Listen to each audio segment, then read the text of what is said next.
오늘 하나님께서 주신 말씀은 이사야 23장 1절에서 7절 말씀입니다. 이사야 23장 1절에서 7절 말씀입니다. 제가 봉독해 드리겠습니다. 두려에 관한 경고라. 다시스의 배들아, 너희는 슬피 부르짖을지어다. 두로가 황무하여 집이 없고 들어갈 곳도 없음이요, 이 소식이 기띔 땅에서부터 그들에게 전파되었음이라. 바다에 왕래하는 시돈 상인들로 말미암아 부요하게 된 너희 해변 주민들아, 잠잠하라. 시올의 곡식 곧 나일의 추수를 큰 물로 수송하여 드렸으니 열국의 시장이 되었도다. 시돈이여, 너는 부끄러워할지어다. 대저 바다 곧 바다의 요새가 말하기를, 나는 산고를 겪지 못하였으며 출산하지 못하였으며 청년들을 양육하지도 못하였으며 처녀들을 생육하지도 못하였다 하였습니다. 그 소식이 애굽에 이르면 그들이 두로의 소식으로 말미암아 고통받으리로다. 너희는 다시스로 건너갈지어다. 해변 주민아, 너희는 슬피 부르짖을지어다. 이것이 옛날에 건설된 너희 희락의 성 곧 그 백성이 자기 발로 먼 지방까지 가서 머물던 성읍이냐. 아멘. 오늘 두로와 시돈의 멸망에 대해서, 심판에 대해서 말씀하고 계십니다. 근데 이 두로와 시돈이 당시에 세계 경제, 지중해의 무역에 막대한 영향력을 행사하고 있었나 봅니다. 오늘 말씀 가운데 두로와 시돈의 그런 부유하고 넉넉했던 그들의 해상 무역의 올락은 주변 애굽과 다시스에게도 큰 영향력을 주었다라고 그렇게 말하고 있습니다.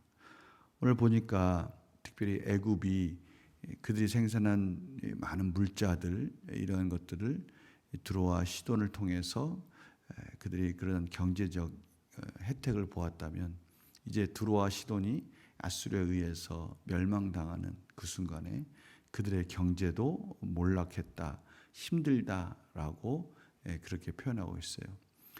특별히 다시스나 이러한 먼 곳까지 이들의 영향력이 있었는데, 오늘 7절 말씀 보니까 이러한 반문을 하지 않습니까? 이것이 옛날에 건설된 너희 희락의 성 곧 그 백성이 자기 발로 먼 지방까지 가서 머물던 성읍이냐.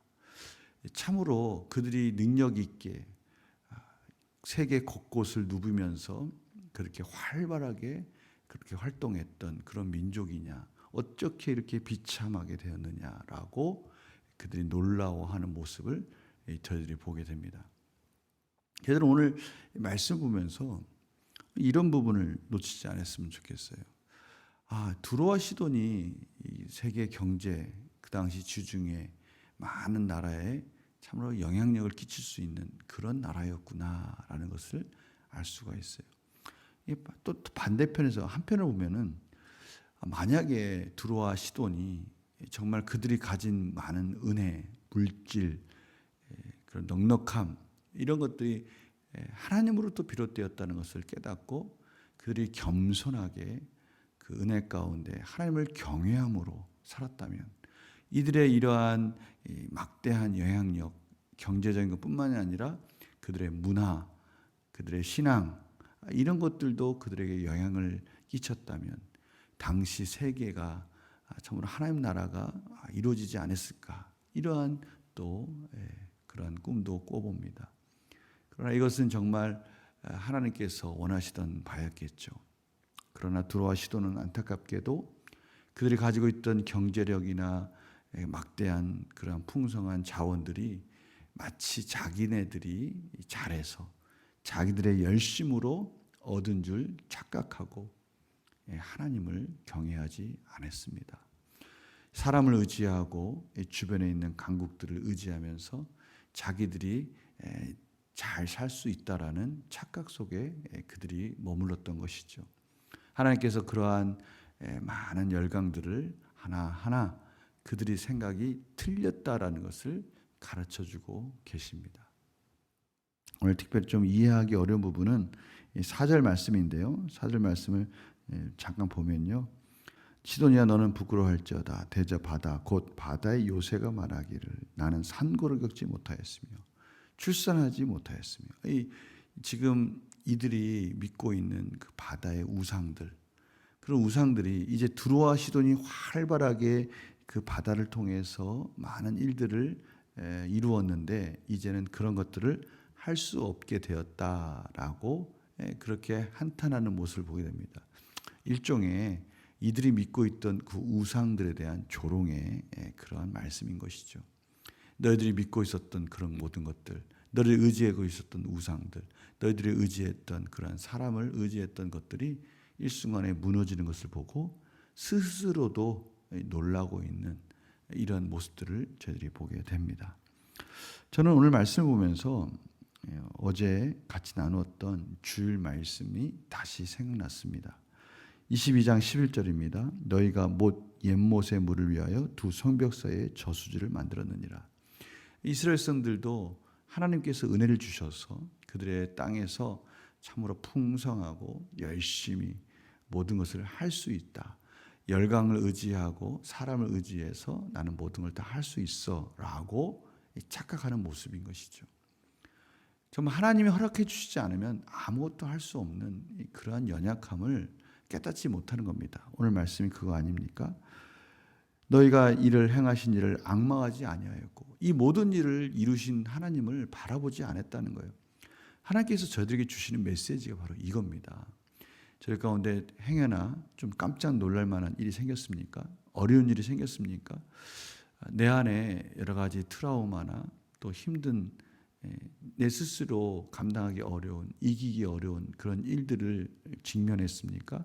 그것은 하나님께서 나를 봐라, 나를 앙망해라. 이 앙망하라는 말 기억나시죠? 나를 좀 집중해서 봐줬으면 좋겠다. 그것이 살 길이다 라고 하는 메시지인 겁니다. 그럴 때 저희들은 하나님을 바라보는 것이죠. 오늘 말씀처럼 옛적부터 경영하신 일을 공경하지 아니했다. 하나님의 그런 메시지를 공경하지 않았다. 무시했다. 선지자의 말을 무시하고 내가 열심히 살면 잘 살 수 있어. 내가 열심히 살면 뭐든지 할 수 있어라는 착각 속에 저들이 혹시나 살고 있지는 않은지. 이 천지 만물을 경영하시고 이 천지 만물을 지금도 주관하시는 그 하나님 앞에 겸손하게 무릎 꿇고 모든 것을 다 의탁할 때 하나님께서 그것을 책임져 주신다고 말씀해 주시는 거예요.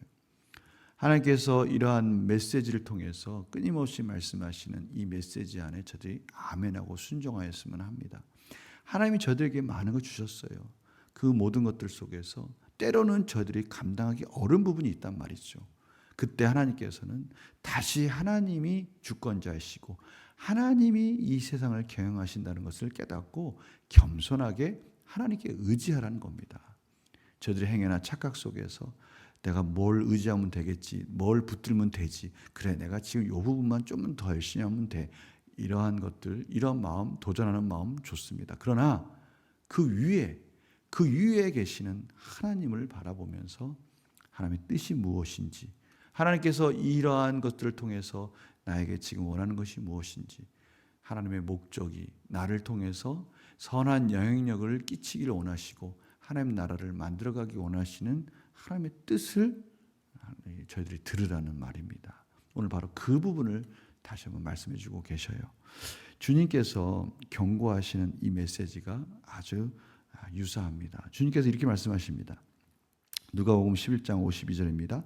화 있을진저 너희 율법 교사요. 율법 교사는 하나님의 율법을 다 알고 있는 자들이에요. 얼마나 큰 은혜를 받았습니까? 얼마나 풍성한 은혜를 받았어요. 그런데 너희가 지식의 열쇠를 가져가서 하나님의 놀라우신 은혜, 율법을 가지고 어떻게 하면 하나님의 뜻 가운데 사는 것인지를 충분히 아는 지식을 그들이 가졌단 말이에요. 그 지식의 열쇠를 가져가서 너희도 들어가지 않고 또 들어가고자 하는 자도 막았느니라. 지금 예수님께서 하나님의 아들로서 이 땅에 오셨어요.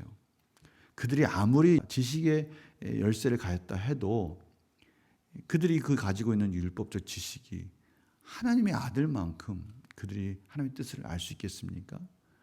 그들이 하나님의 아들 앞에 겸손하게 무릎을 꿇고 하나님의 구원의 은혜를 구해야 될 텐데 이들이 예수님을 대적하는 거예요. 왜냐하면 지금 이들이 하나님이 주신 율법을 가지고 자기 자신을 위해서 살았던 것이죠. 자기 자신의 유익과 명예를 위해서 살았던 거예요. 그 율법을 이용해서 자기 자신만을 위해서 사는 우둔한 삶을 살다 보니 그 자기 자신의 유익을 위해서 사는 것을 방해하는 예수님을 보니까 눈이 어두워진 겁니다. 자기 자신의 기득권을 뺏으려고 온 예수님이라고 생각하고 예수님을 무시하는 겁니다. 또 예수님을 따르는 자들까지도 막는 겁니다. 이러한 우둔한, 이러한 헛된 열심으로 사는 자들을 지금 예수님께서 지금 신랄하게 비판하고 계시는 것이죠. 하나님께서 저희들에게 오늘 말씀해 주시는 거예요. 하나님께서 저희들에게 주신 이 모든 것들, 이 모든 은혜들, 하나님께서 축복의 통로로 나만 위해서 살지 마라.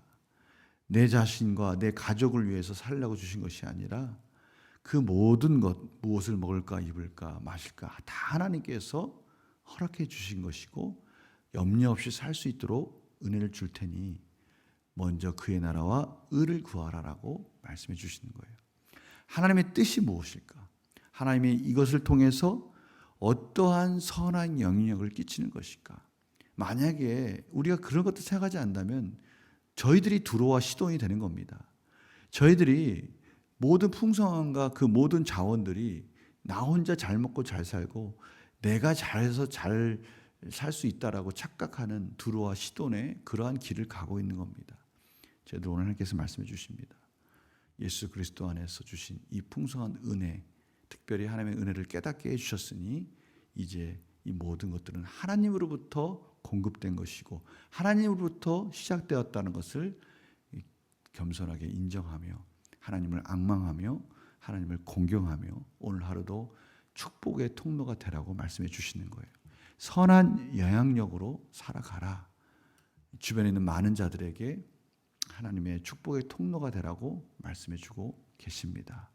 오늘 이 말씀 기억하시면서 저희들이 베드로 전서 4장 11절에 있는 말씀을 저희들이 기억하며 제가 이 말씀을 읽어드리고 오늘 말씀을 마무리하도록 하겠습니다. 만일 누가 말하려면 하나님의 말씀을 하는 것 같이 하고 누가 봉사하려면 하나님이 공급하시는 힘으로 하는 것 같이 하라. 이는 범사에 예수 그리스도로 말미암아 하나님의 영광을 받으시게 하려 함이니 그에게 영광과 권능이 세세에 부응하도록 있느니라. 아멘. 오늘 이 말씀 기억하시면서 어제 주일 말씀과 연결해서 참으로 나에게 주신 이 모든 것들 하나님부터 시작되었고 이제는 내가 감당할 수 없는 그런 여러 가지 어려움과 힘든 일이 있을 때 다시 기도하면서 하나님의 메시지를 듣고 하나님의 은혜를 바라보면서 하나님을 앙망하면서 하나님을 공경하면서 오늘도 승리하시는 축복의 통로로서 넉넉하고 복된 하루가 되시기를 간절히 축원합니다. 제가 기도 마치겠습니다.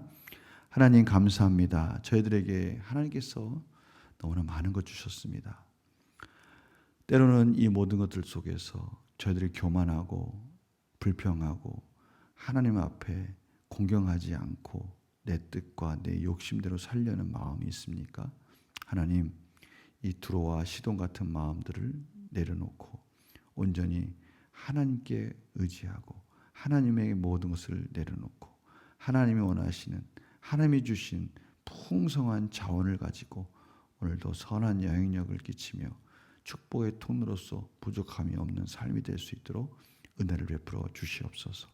만나는 사람마다 하는 일마다 하나님께서 지혜와 능력으로 인도하여 주셔서 오늘도 하나님이 주신 환경과 처소에서 하나님의 은혜 가운데 하나님이 기뻐하신 삶으로 주변에 있는 많은 자들에게 축복의 통로로서 복음을 전하는 자로서 부끄럽지 않도록 인도하여 주시옵소서. 감사드리며 예수님의 이름으로 기도드립니다. 아멘.